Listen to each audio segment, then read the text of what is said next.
So karon ari na pud mi diri sa amuang farm kay amo na pong pangitaon ang mga bunga sa amuang saging.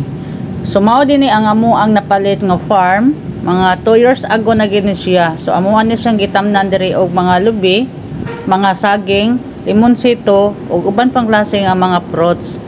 So karon kay bakasyon man sa ko ang anak, nanganhi mi dinhi og amo po ni siyang gipanghagbas-hagbasan diri. So kani din nakita mao ni sa katong mag-agwa katong pagkaon gani sa hayop, basta agwa na siya on sa sumpay ana. So mao ni ang mga kalubihan diri nga mga kuha na po ni siya, mga 2 years na po ni siya diri kapin. Mao ni among limonsito nga among gitanom dinhi dapita. So kani di ang limonsito naa ni siya sa mga 100 ka punuan. So karon ka wala man siya maatiman kaayo, ang habilin pila na lang kabuk na ay mga napo na siguro ni kapunuan ang nahabilin nga limonsito diri. So kani ding inyong nangakita nga medyo nahawa na siya diha, agian na ni siya og kuan kuan na siya gimawiran niya kay karon kadali ra pud kayo motubo ang mawir labi na nga magsigig uwan-uwan o mao na siya nibalik na pud na siya kaingon ana.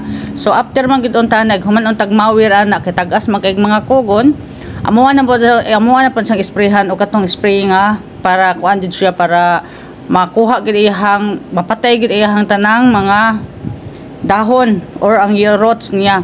So mao na po niya ang saging nga katong gitawag og senyorita nga saging, mao din niya ang natumba katong nabali di ay katong pagbagyong Tino. So mao ni gitawag og senyorita. Amo na po nang kaning mga kasagingan diri, amo ara po ning gipangbaligya ang mga bunga kay tungod kay dili na po namo maato og kaon. So ari mi diri napita kana ami pangitaon nga katong saging nga gitawag kuno og tindok. Ang kanading tindok sa kunahibaw-an mao na siya katong saging nga tag-as kuno na nga saging, pero pag abot namo diri napita among gitan-aw og tindok pagid siya.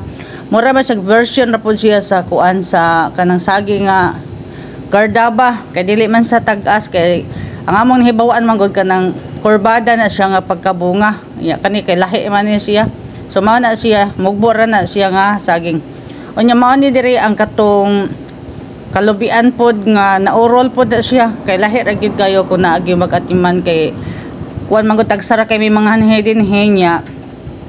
Trabaho pod ang husband so wala kay ni siya maatiman diri, maari lang ni siya diri ang among farm o panahon nga bakasyon.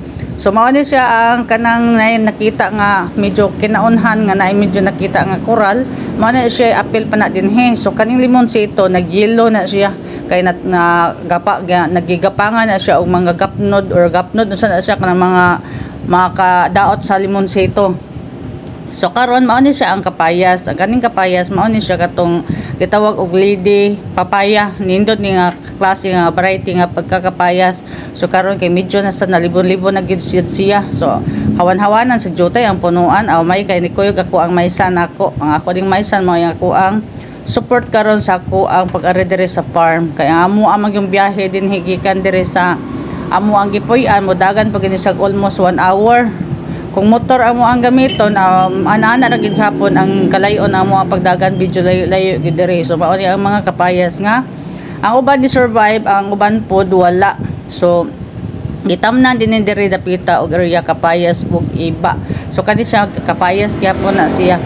So mayo man ni sa klase nga yuta diri. Kaso lang ang pag-atiman wala gyud kayo mapansin siya, wala siya maatiman kayo. So kani mga sagbuta kinahanglan gyud ni siya nga isprayhanan gini siya kay mugbo ra man na siya.